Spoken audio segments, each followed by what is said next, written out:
발표 시작하겠습니다. 안녕하세요. 오늘 AWS 데이터 엔지니어링 입문이라는 주제로 발표를 맡은 데이터 사업본부 송영진이라고 합니다. 오늘 발표는 데이터 엔지니어가 어떤 일을 하는가에서 데이터 엔지니어의 일을 AWS 위에서 어떻게 풀어내는지, 그리고 요즘 AI 분야가 어떻게 바꾸고 있는지에 대해서 이야기를 해보도록 하겠습니다. 특히 데이터 아키텍처에 대한 관점에서 이야기를 하려고 할 건데요. 오늘 세션 들으시는 분들이 데이터 엔지니어링이라는 게 이런 느낌이구나 하고 큰 그림을 가져가시는 게 오늘 목표가 되겠습니다. 간단히 자기소개를 하자면은 2020년도에 클래스메소드 입사해서 지금 데이터 사업본부에서 엔지니어링을 하고 있고요.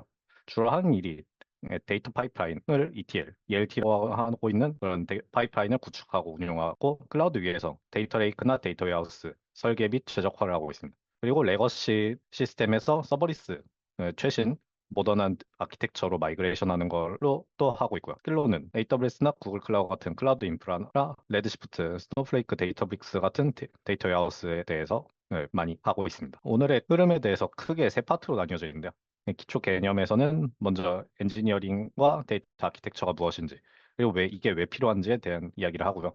두 번째에서는 모던 데이터 스택이라는 최신 데이터 흐름에 함께 AWS 위에선 어떻게 구성하는지를 이야기해 보도록 하겠습니다. 마지막에서는 AI와 전망인데요. 이 부분은 방금 병현님께서 이야기해 주신 부분과 많이 겹치는 부분이 있어서 이 부분은 스킵하고 빠르게 넘어가도록 하겠습니다. 네, 가장 기본적인 질문부터 데이터 엔지니어링이라는 게 무엇이냐면은 흩어져 있는 원본 데이터를 수집, 저장, 가공해서 분석과 활용이 가능한 형태로 만들고 그 흐름을 안정적으로 운영하는 일입니다.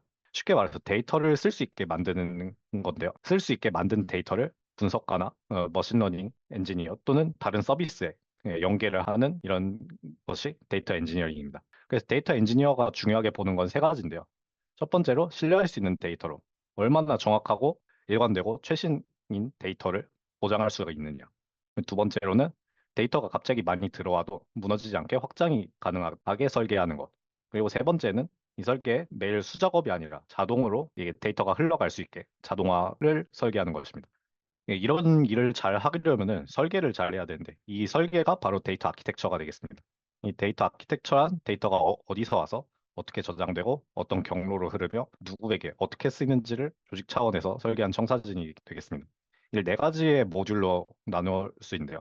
데이터를 수집하고 수집한 데이터를 저장하고 그리고 저장한 데이터를 처리해서 활용할 수 있게 만드는 방법이 이 키워드가 오늘 계속 나올 이야기의 뼈대라고 보시면 되겠습니다. 그냥 데이터 있으면은 데이터베이스에 쌓으면 되지. 굳이 아키텍처가 필요하냐. 이런 게 이야기를 할 수 있는데 굉장히 작은 데이터를 다루거나 어느 정도 작은 규모에서는 엑셀로 처리하는 분들이나 회사도 꽤 있어요. 하지만 이런 데이터가 많아지다 보면은 결국 데이터 아키텍처가 필요하게 되는데요. 이유가 크게 네 개가 있습니다. 데이터 사이올로화라고 해서 각 부서마다, 각 시스템마다 각자의 DB를 가지고 있을 수 있는데요. 그 DB가 어떤 데이터가 어느 부서에 있지? 이거를 잘 모르는 경우가 있어요. 그래서 따로 노는 데이터를 한 군데다 모아갖고 한 군데에 데이터 아키텍처를 만들어서 처리를 할 수 있게 이 부분이 하나의 이유가 될 수 있고요. 그리고 데이터가 갑자기 확 늘어나서 원래 한 수십만 건의 테이블 다루다가 갑자기 수억 건이 넘어가는 데이터가 생길 수가 있는데 이럴 때도 구조를 깨지 않고 데이터 아키텍처가 있으면 크게 무너지지 않고 대응을 할 수 있습니다. 그리고 데이터의 품질, 그리고 데이터 거버넌스에서 보안 이런 부분에서 데이터 아키텍처가 필요하게 되는데요. 이 부분이 있어야지 믿고 쓸 수 있는 데이터가 되겠습니다. 네 번째로는 아까 말한 대로 데이터 사일로 때문에 어떤 데이터가 어디에 있는지 몰라서 똑같은 걸 만드는 그런 경우가 있어요. 그런 경우를 막기 위해서 데이터 아키텍처가 있으면 그런 부분에서 코스트가 좀 절약이 가능하다. 이렇게 얘기할 수 있겠습니다. 일반적인 데이터 아키텍처 구성은 아까 얘기한 부분과 거의 비슷한데 데이터 소스가 있으면은 운영 DB나 로그나 외부 API나 IoT 데이터 이런 것들을 스트리밍 데이터를 수집해오는 단계가 필요합니다. 그 수집한 데이터를 어디다 저장할지 이 부분을 데이터 레이크가 될 수도 있고 데이터 웨어하우스가 될 수도 있고 이 부분을 저장해 갖고 그리고 활용할 수 있게 필요 없는 데이터나 이상한 데이터는 빼던가 해갖고 한 부분이 이 부분이 주로 말하는 ETL, ELT 이 부분이 되겠습니다. 그리고 처리가 된 부분에서 이제 의미가 있는 데이터가 됐으면은 이걸 BI 대시보드를 만들거나 아니면은 ML 기계학습의 데이터로서 사용을 하던가 혹은 다른 서비스에서 활용할 수 있게 연계를 하던가 이런 부분이 되겠습니다. 그래서 핵심은 이 계층을 나눠서 한 부분을 바꿔도 전체가 흘리지 않게 하는 겁니다. 만약 저장소가 문제가 생기거나 용량이 부족해서 바꿀 수 있는데요. 그 부분에서 이 저장소만 바꾸면 수집하는 부분이나 처리하는 부분이 바뀌더라도 저장이 같은 부분을 사용할 수 있게 됩니다. 그리고 이 아키텍처를 요즘에 어떻게 최신식으로 만드느냐에 따라 다른데 요즘에는 모던 데이터 스택이라고 해서 과거에는 아까 얘기한 이 부분에 대한 서버를 각자 만들어 직접 구축해서 운영했어요. 그래서 되게 확장이 어려웠는데 현재는 모던 데이터 스택이라고 해서 클라우드에서 많이 사용하죠. 클라우드에서 일단 용량이 확장하기가 쉽고 이제 비용이 싸니까 일단 많이 축적시켜 놓고 일단 모아놓고 어떻게 쓸지 생각을 해보자. 이렇게 해서 일단 모아놓고 가공을 시킨 다음에 그 다음에 이제 활용을 하기 시작합니다. 이제 그 하드웨어를 사려면은 하드웨어 사는 시간이 있고 설치하는 시간이 있고 막 패치하고 하는 시간이 있는데 이런 게 필요 없이 그냥 저희는 돈으로 시간을 살 수가 있죠. 이 특징을 네 가지 요약하면은 클라우드 네이티브 그리고 모듈형 조합. 요즘에는 오픈 레이크하우스라고 해갖고 아이스버그라는 형식으로 데이터를 저장해 두면은 바로 더 사용하기 편한 형식이 있습니다. 그리고 서버를 안 쓰고 그대로 서비스만 사용해서 자동화라는 그렇게 네 가지 키워드가 되겠습니다. 이걸 이제 AWS에서 어떻게 활용을 하냐? 데이터 아까 위에서 본 계층들을 AWS에 각자 필요한 서비스들이 있습니다. 이 데이터 소스 보면은 기존에 DB 서비스나 로그나 웨이브 API 그런 것들이 있고 그거를 이제 스트리밍 데이터라면 키네시스, DB 데이터라면 DMS에서 가져올 수도 있고 이 람다를 사용해서 외부 API에 대한 데이터를 가져올 수도 있습니다. 이것들을 전부 S3를 데이터 레이크로서 사용해 갖고 S3 전부 집약을 시킨 다음에 여기 모든 데이터를 모아가지고 이 데이터를 글루나 EMR, 아테나 같은 서비스를 이용하여 처리하고 레드시프트 같은 데이터 웨어하우스에 로드를 시킨 다음에 그거를 이제 BI나 세이지메이커 같은 ML 서비스에 대해서 활용을 하게 됩니다. 이 전체를 AWS 서비스인 스텝 펑션즈에서 관리를 할 수 있고요. 스텝 펑션즈가 아니어도 만약 파이썬을 사용한다 하면 에어플로우를 사용할 수 있겠습니다. 이런 오케스트레이션이 정말 편하게 되어 있습니다. 앞에서 본 일반적인 구성과 AWS 구성은 이게 다 이전에는 서버 자체 서버를 구축해서 사용을 해야 됐었는데 이제는 AWS 서비스만을 사용하여 이렇게 구성할 수 있습니다. 직접 구축했던 게 이제 매니지드 서비스를 사용할 수 있고 용량 확장이 어려웠었는데 간단히 버튼 몇 개만 누르면 확장이 되죠. 그리고 이게 중요한 게 다 각자 서비스마다 다 서버리스 기능이 있어요. 그래서 우리가 딱히 서버를 운영하지 않아도 AWS가 대신 운영해주는 서버로 우리는 서비스에만 집중하면 된다.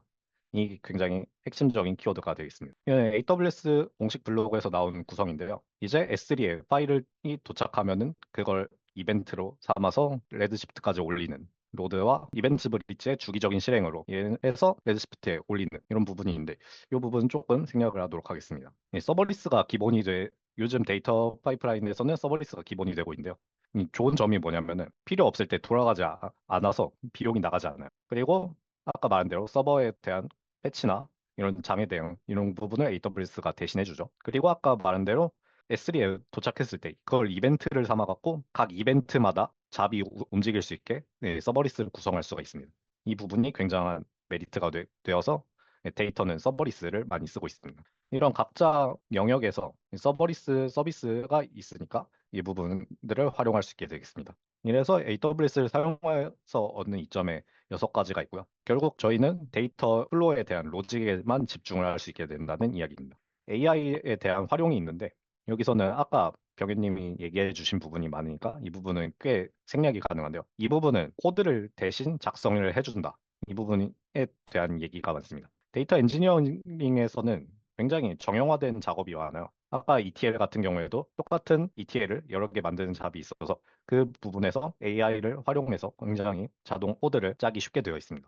여기 아까 이 부분이 코드를 대신 짜준다는 이야기면은 여긴 이제 운영을 대신해 주는 이야기인데요. 이 부분에서는 데이터가 있으면은 자연어로 그냥 질문 어떤 테이블에서 이런 데이터를 보고 싶은데 이걸 제가 쿼리를 모른다고 해도 이걸 자연어로 질문해도 이 에이전트를 사용해서 이 에이전트가 자동으로 쿼리를 만들어서 결과를 확인하고 사용자가 알기 쉬운 형태로 이 리턴을 해주는 그런 부분도 해주고 이제 운영 부분에서도 에이전트가 무슨 문제가 생겼으면은 그 부분에 대한 에러를 확인하고 로그를 보고 이러한 문제가 있었습니다. 이걸 1차적인 보고를 해주는 거죠. 그래서 이제 사람이 하던 일을 에이전트가 대신 해줄 수 있다. 이런 부분이 굉장히 많아지고 있습니다. 그래서 앞으로 데이터 엔지니어링에 대한 미래에 대한 키워드가 몇 개인데요. 아까 얘기한 오픈 레이크하우스, 아이스버그가 얘기가 있었죠. 그리고 제로 ETL이라고 해서 AWS 내부에 있는 DB 서비스, RDS나 오로라에서 레드시프트로 딱히 데이터를 가져오지 않아도 직접 레드시프트에서 오로라로 쿼리를 할 수가 있습니다. 이 부분에서 굉장히 TL을 하지 않아도 확인할 수 있다. 이 부분이 굉장히 좋은 메리트가 되고요. 그리고 세 번째로는 데이터 AI 통합. 아까 말한 대로 분석 부분을 AI가 대신 해줄 수 있고, 이 부분은 AI가 같이 일하기 부분은 이 코드 작성, 운영 분석 이 부분을 AI가 대신 해줄 수 있다. 이 부분이 되겠습니다. 하지만 도구가 바뀌어도 결국 이러한 설계를 하는 거는 인간이기 때문에 어떤 도구를 써도 사람이 가치를 만들 수 있게 됩니다. 제 발표는 이상입니다. 감사합니다.